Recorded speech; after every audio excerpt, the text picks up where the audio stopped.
اللہ ताला ने जब शैतान को उसके गरूर और नाफरमानी के सबब मरदूद करार दिया तो शैतान इब्लीस ने अल्लाह से कहा कि मैं तेरे बंदों को गुमराह करने में कोई कसर नहीं छोड़ूंगा। शैतान ने मुख्तलिफ किस्म के इक़दामात से हमेशा इंसान को बहकाया है और बहुत से लोग उस गुमराही का हिस्सा बन चुके। जिस तरह से इस दुनिया में 3 बड़े मज़ाहिब की आसमानी किताबें मौजूद हैं, ठीक उसी तरह से शैतान इब्लीस की लिखी हुई किताब इस दुनिया में पाई जाती है, जिसका नाम कोडेक्स गीगा है, जिसे डेविल बाइबल के नाम से भी जाना जाता है। दोस्तों, ये किताब क्या है, इसमें क्या मौजूद है और ये क्यों लिखी गई और ये कौन सी पुरअसरारियत अपने अंदर समेटे हुए हैं, इन सब सवालों के जवाब जानने के लिए आपसे गुजारिश है कि वीडियो को पूरा देखिए। कॉस्मोस फैक्ट्स से मोअज़्ज़िज़ नाज़रीन, आपके कानों से टकराने वाली आवाज है फहद करीम की और इस तहरीर को कलमबंद किया है वकार शेख ने। आज से तकरीबन 800 साल पहले सन 1229 में कोडेक्स गीगा नाम की किताब लिखी गई, जिसके बारे में कहा जाता है कि इस किताब को लिखने वाला शख्स एक मॉन्क था जिसका नाम हरमन था, जो अपने शैतानी अमलियात और शैतान की पूजा करने के लिए बहुत मशहूर था। नाज़रीन कराम, उस दौर के लोग उसकी इन हरकत से बहुत नाला थे। इस सब के चलते जब बादशाह को उसकी हरकत का इल्म हुआ तो उस बादशाह ने अपने चंद फौजियों को उसे पकड़ने के लिए भेजा।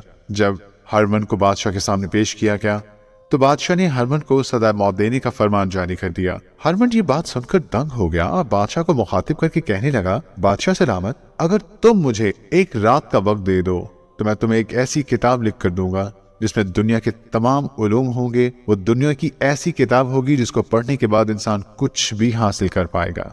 बादशाह ये सुनकर बहुत हैरान हुआ और हरमन को बोला, तो ठीक है, अगर तुम मुझे ऐसी किताब एक रात में लिख दो तो मैं तुम्हारी जान बख्श दूंगा और तुम्हें आजाद कर दूंगा।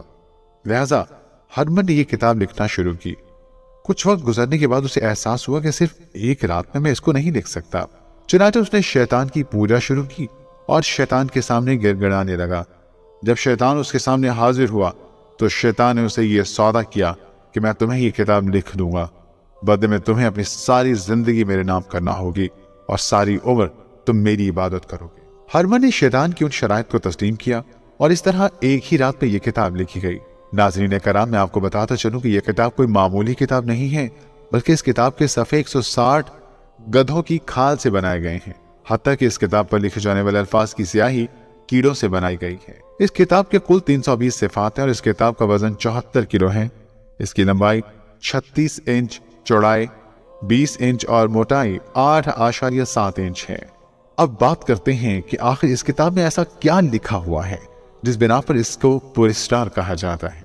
दोस्तों, मैं आपको बताता चलूं कि अगर हम इस किताब का बगौर जायजा लें तो इस किताब के पहली सिफात पर एक पुरस्कार शैतान की तस्वीर बनी हुई है, जिसका सर हैवान और बाकी का जिस्म इंसान जैसा है।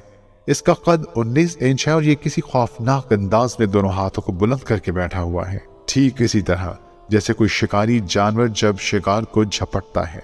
मजीद ये कि इसकी 2 जुबानें बनाई गई हैं, जिनका मतलब है कि ये बहुत झूठा और धोखेबाज है। इसके 2 हाथ और 2 पांव की 4-4 उंगलियां हैं, जिसका मतलब है कि ये इंसान को आसानी से अपना शिकार बना सकता है। जब इसको मजीद जांचा जाए तो इसके सर पर एक ताज बना हुआ है, जिसका मतलब है कि असल बादशाह यही है। इसके बारे में मशहूर है कि ये शक्ल शैतान ने खुद बनवाई थी। यह कहा जाता है कि जब हरमन ये तस्वीर बना रहा था तब उसके सामने शैतान बाज़ाते खुद मौजूद था, जिसको देखकर हरमन ने हूबहू बना दिया। इस किताब के मज़ीद सिफात पर जन्नत का नक्शा बना हुआ है, जिसको बनाने का मकसद है कि ये जन्नत शैतान की इबादत करने वालों को तोहफे में दी जाएगी। इसके बरअक्स माहिरीन का मानना है कि ये दर हकीकत कुर्बे क़यामत का यरूशलेम है। इसके साथ साथ इसमें बाइबल के कुछ नुस्खे, काला जादू करने का तरीका और एक्सोरिज्म और शैतान को बुलाने के टोटके भी मौजूद हैं और कुछ खास किस्म के मुजस्समे बने हुए हैं। नाज़रीन कराम, ये वाकई हैरानकुन है कि इतनी बुरी और पुरस्कार किताब सिर्फ एक ही रात में कैसे लिख दी गई। क्या ये वाकई मुमकिन है? आइए जानते हैं इस पर जदीद साइंस और माहिरीन क्या कहते हैं। हाल ही में की गई रिसर्च पर यह बात सामने आई है कि इसका लिखा गया एक लफ्ज बिल्कुल एक जैसा है। इन अल्फाज में शुरू से लेकर आखिर तक कोई रद्द-बदल नहीं, जबकि माहिरीन कहते हैं कि अगर कोई शख्स एक हफ्ता रोजाना मुसलसल 6 घंटों तक लिखता रहे तो इस शख्स को 5 साल लगेंगे ऐसी किताब लिखने में। इस दौरान लिखने वाले की लिखाई बदल सकती है, जबकि इस किताब की लिखाई नहीं बदली हुई, जिसका मतलब है कि यह किताब एक ही शख्स ने एक ही वक्त पर लिखी है। मजीद ये कि अगर कोई शख्स इस किताब में बनी हुई तस्वीरों को बनाना शुरू करे तो उसे 30 साल का अरसा लगेगा इन तस्वीर को बनाने में। मजीद ये कि इस किताब की लिखाई उस दौर की लिखाई से काफी मुख्तलिफ, यानी वो फॉन्ट उस दौर में नहीं पाए जाते थे। ये वाकई वो हकीकत है जिससे साफ जाहिर होता है कि ये किताब या तो शैतान ने लिखी है या तो ये किताब इस दुनिया की नहीं है। 1648 में स्वीडिश ने जब ग्रैक पर हमला किया तो उनको वहां ये किताब मिली। इस किताब की पूरी सरारियत से मुतासिर होकर ये उस किताब को अपने साथ ले आए और ये किताब आज भी स्वीडन की नेशनल लाइब्रेरी स्टालेखोम में आज भी मौजूद है। मगर इसके 320 सिफात में से 10 सिफात गायब हैं, जो आज भी एक मुअम्मा है। जब शैतान ने अल्लाह से कहा था कि मैं तेरे बंदों को गुमराह करूंगा, तब अल्लाह ने शैतान को कहा था मैं अपने उस बंदे को इनाम में जन्नत से नवाजूंगा जो तेरी पैरवी नहीं करेगा। बेशक अल्लाह अपने बंदों से बहुत मोहब्बत करता है। मेरे दोस्तों, ये महज शैतान का बहकाने का तरीका है।